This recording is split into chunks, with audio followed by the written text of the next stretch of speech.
Bismillahirrahmanirrahim. Assalamualaikum warahmatullahi wabarakatuh. Jadi pada pagi ini kita akan belajar mengenai beriman kepada kitab. Allahumma salli ala Muhammad wa ala ali Muhammad. Saya akan buka muka surat 33, iaitu pengertian beriman kepada kitab.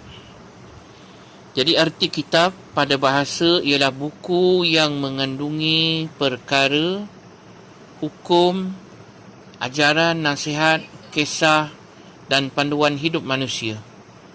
Manakala menurut istilah syarak, pengertian kepada kitab ini ialah kalam Allah yang diwahyukan kepada para nabi dan rasul melalui malaikat Jibril alaihi salam. Maka ia merupakan rukun iman yang keempat dan kita wajib percaya kepadanya. Jadi dalam firman Allah Subhanahu wa taala, ya ayyuhallazina aminu billahi wa rasulih wal kitabil ladzi nazzala ala rasulih wal kitabil ladzi anzala min qabl.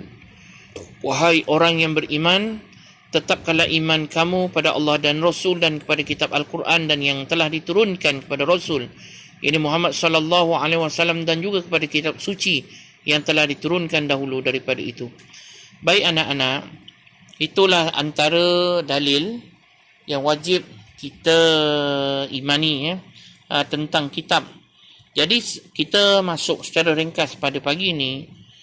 Kitab yang wajib kita percayakan ni, kita ada dua wahyu Allah yang diturunkan, iaitu pertama kitab dan yang kedua suhuf.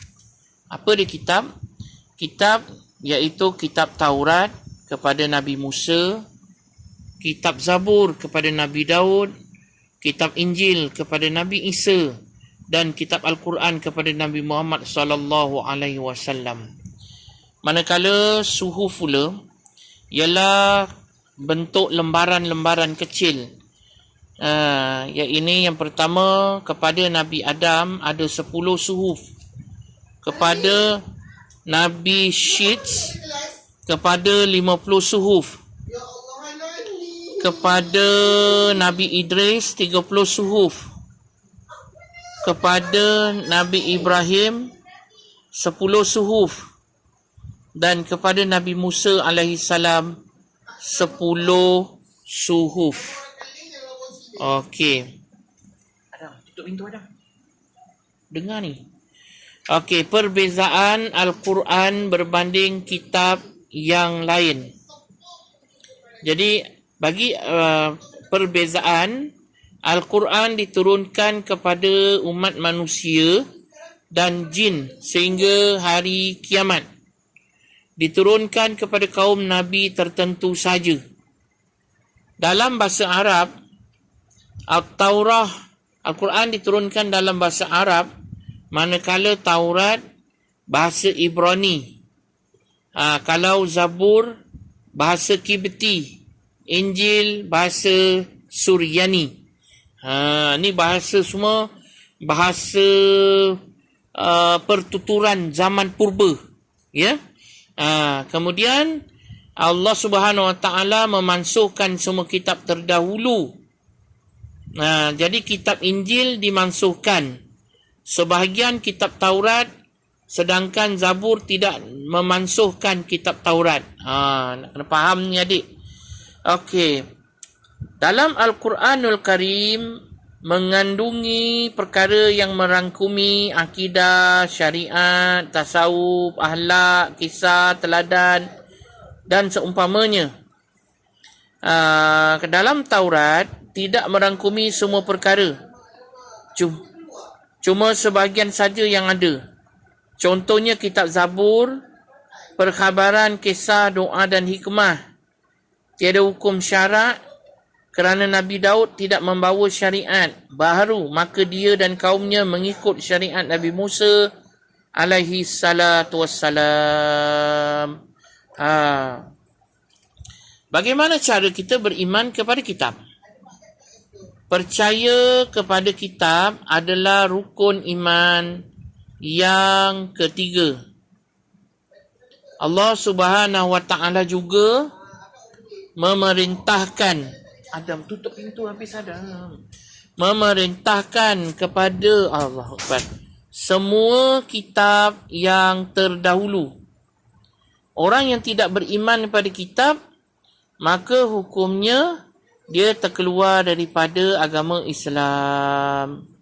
Jadi hikmah beriman kepada kitab mempertingkatkan keimanan dan ketakwaan, menjadi pegangan dan panduan dalam kehidupan dunia akhirat, mendapat keredaan Allah dan Rasul-Nya.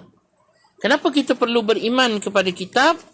Supaya menjadi rujukan, mengetahui hukum hakam mengenai agama dan mengetahui urusan kehidupan.